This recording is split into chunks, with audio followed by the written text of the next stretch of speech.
وَإِذْ قَالَ لُقْمَانُ لِابْنِهِ وَهُوَ يَعِظُهُ يَا بُنَيَّ لَا تُشْرِكْ بِاللَّهِ۔ ذرا یاد کرو جب کہ کہا تھا لقمان نے اپنے بیٹے سے، اور وہ اسے واعظ کہہ رہے تھے، نصیحت کر رہے تھے۔ عام طور پر یہی خیال ہے کہ یہ انتقال کے وقت کی نصیحت اور وصیت تھی۔ اب ظاہر بات ہے کہ انسان اپنے انتقال کے وقت اپنے بیٹے کو وہی باتیں بتائے گا جو اہم ترین ہے اس کے نزدیک، اس کی زندگی کا حاصل ہے۔ دولت مند شخص اپنے دولت کا حساب بتائے گا، کہاں کہاں کس کس شکل میں ہے۔ حکیم انسان کے لیے اس کی حکمت ہی اس کا اصل خزانہ ہے، دولت ہے۔ تو اس حکمت کا خلاصہ اور لب لباب ہے جو حضرت لقمان منتقل کر رہے ہیں اپنے بیٹے کو۔ اسی کو اقبال نے کہا تھا کہ یہی ہے متاع فقیر، میرے قافلے میں لٹا دے اسے، لٹا دے ٹھکانے لگا دے اسے۔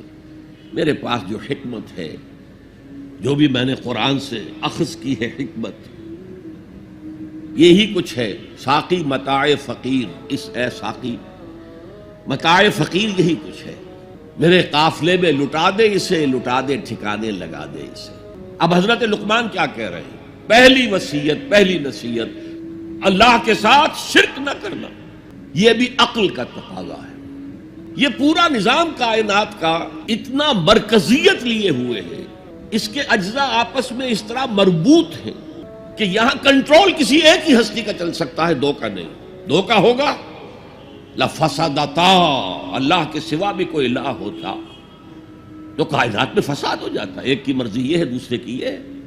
قرآن میں یہ بھی آیا ہے کہ پھر ہر جو الہ، ہر خالق اپنی شے لے کے علیحدہ ہو جائے گا۔ ایک ہستی ہے جو اس کائنات کو کنٹرول کر رہی ہے، ایک ذہن ہے جو اس کائنات میں کار فرما ہے، ایک حکمت ہے جو اس پوری کریشن کی پشت پر ہے، ایک قل هو اللہ احد۔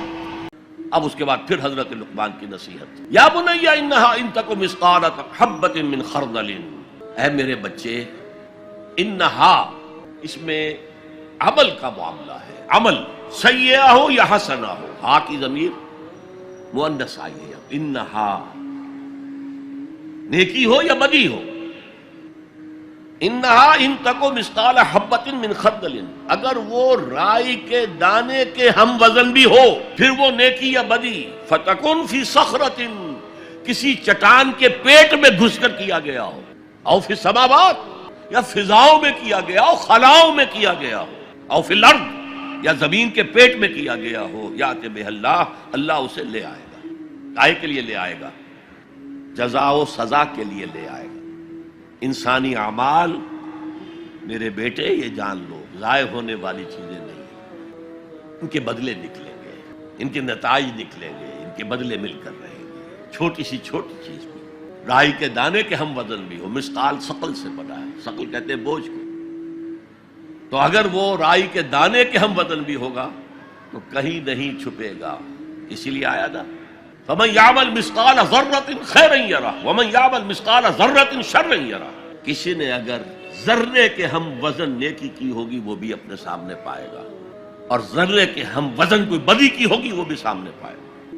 ان اللہ لطیف خبیر، یقیناً اللہ تعالی لطیف ہے، باریک بین ہے، اور خبیر ہے، باخبر ہے، ہر شے سے باخبر ہے۔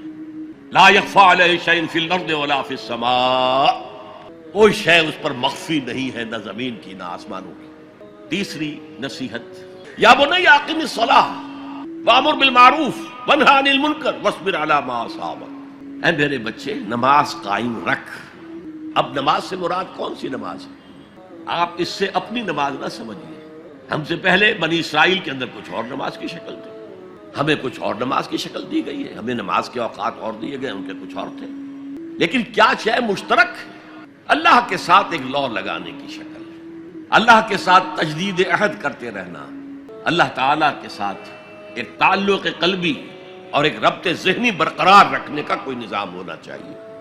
وہ ستون مانو اسے، الصلاۃ عماد الدین، تو نماز قائم رکھ، میں نے ترجمہ رکھ کیا ہے، کر نہیں۔ ظاہر بات ہے کہ لقمان بھی نماز پڑھتے ہوں گے، جو بھی نماز تھی ان کی، اور یقیناً ان کا بیٹا بھی پڑھتا ہوگا، اس لیے یہاں نماز قائم کر کی بجائے بہتر ترجمہ ہے نماز قائم رکھ۔ وامر بالمعروف ونہی عن المنکر، اب پھر فطرت کا معاملہ آ گیا۔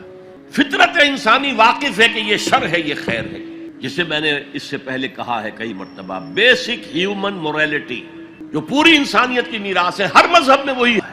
اسی کی بنیاد پر کچھ لوگ ڈیولپ کرتے ہیں فلسفہ وحدت ادیان، لیکن وہ بات درست نہیں ہے. البتہ یہ کہ جہاں تک بنیادی اخلاقی تعلیمات ہیں وہ مشترک ہیں، وہ انسانوں کی مشترک میراث ہے. جھوٹ مت بولو، سچ بولو، وعدہ خلافی نہ کرو، وعدہ پورا کرو.